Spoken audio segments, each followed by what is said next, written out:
There is a genre of video games called roguelikes, where dungeon maps are procedurally generated to offer endless replayability and variety. I've never played the original 1980 classic Rogue that gave the genre its name, and my experience with some of its closest clones, such as NetHack, which you can find out more about at www.thegreatestgameyouwilleverplay.com, is very limited. You enter the dungeon. You take a step forward, and another. 20 minutes later, you encounter something. It's a lowercase g. What is that? Just have a quick look at the 2,500 page instruction manual, and a lowercase g could be a goblin, a ghost, a gun, or a granny. Let's inspect it. What's that? I for inspect? Nope. I is ingest. You swallow the gun. Whoops. Let's see. P for poop? You bust ass. The gun is now covered in stinky dookie. Alright, we're getting somewhere. Now, how do you pick stuff up? It's not the P key, that's for sure. How about G for get? You pick up the gun. Nice! The stinky dookie makes you sick, giving you crippling diarrhea. Minus 8 HP, minus 8 HP, minus 4 HP. You have died. Would you like your possessions identified? Yes. You died with a gun, 10 bullets, some stinky dookie, and a scroll of greater teleportation? Well, something like that anyway. The old school likes of Rogue ran on PCs before graphics were invented, and they still managed to enthrall players worldwide with their outstanding breadth and depth of content. Flash forward to the present day, and the procedurally generated design philosophies of Rogue are alive and well. Implanting those ideas into more action-oriented titles has led to some of my most favourite games in recent memory, and while they don't wear their inspiration as obviously as, say, Angband, they borrow enough of its principles to be known as roguelikes, or the unnecessarily pejorative-sounding roguelite. Spelunky is king, of course, with its slick and precise controls allowing for displays of supreme skill against whatever the computer can cook up, as well as sudden defeats as the game's many volatile elements collide with the player caught in the middle.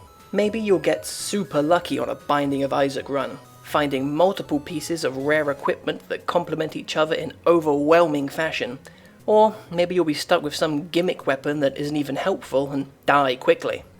It's the times when you find the perfect spot right in between those two outcomes that these games become beautiful works of interactive art. Enter the Gungeon hits that spot much more frequently than it misses. It's a top-down shoot-'em-up with heavy emphasis on dodge rolling and curtain fire. You run about the titular Gungeon, laying waste to everybody who dares contest your skill with the almighty Gat. Enemy got a clear line of sight? Flip up a table to take the hits. Got you pinned down? Dive out of cover, dance in between the bullets, load up the pistol and fill that sorry sucker full of lead. Or shoot a crossbow bolt at him, or use a shotgun, or a grenade launcher, or a laser gun, or one of the many other guns and things that somewhat resemble guns, such as the literal pea shooter, a camera, and a banana. Guns and items can be found inside chests, which usually require keys obtained by defeating enemies, or you might be able to buy one in the shop. Or you might want to gamble on a minigame, pray to a statue, find secret areas, or interact with whatever else happens to appear on that particular run. There is a lot of potential content, a lot of cryptic stuff, and enough variety between the guns to justify going out of your way to nab a few more every time. If you're a little dweeboloid, you might appreciate the many pop culture references. I certainly got a kick out of this Judge Dredd gun with its hotshot style last bullet. The golden gun kills pretty much everything in one hit. Mega Man's Buster can be charged for massive damage. The NES Zapper shoots a duck occasionally. It shoots a duck instead of a bullet. It shoots a duck out of the barrel of the gun instead of the white laser pew-pew blast it usually does. The point is, there are a lot of guns, each with differing and varied uses, and you'll need to make good use of all of them if you want to survive against the hordes of things out to kill you. You've got your little bullet people that shoot pistols, shotgun shell people that shoot shotguns, blue shotgun shell people that shoot shotguns, and little bullet big bosses that shoot pistols. The enemy lineup is actually quite varied, but the simple and clear patterns of enemy behavior means that even slight differences in the environment can totally change how you approach an encounter. Your starting weapon has infinite ammo, and you can expend blanks to clear the screen of bullets, but simple mistakes can always be fatal. It's not unfairly difficult though.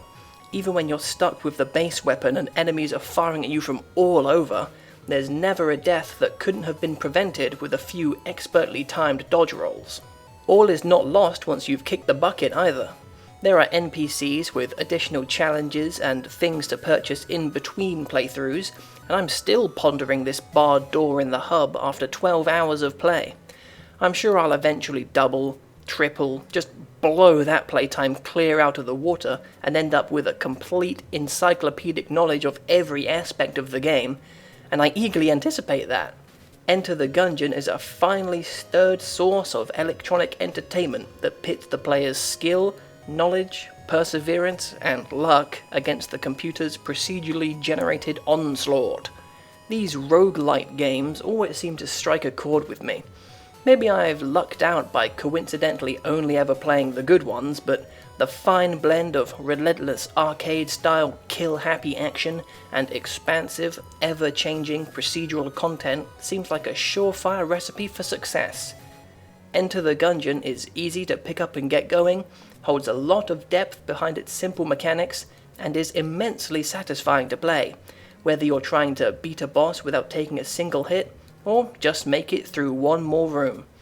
If you don't sweat over the thought of building up a killer arsenal over 20 minutes and losing it all in 5 seconds, then Enter the Gungeon might provide you with hours upon hours of enjoyment.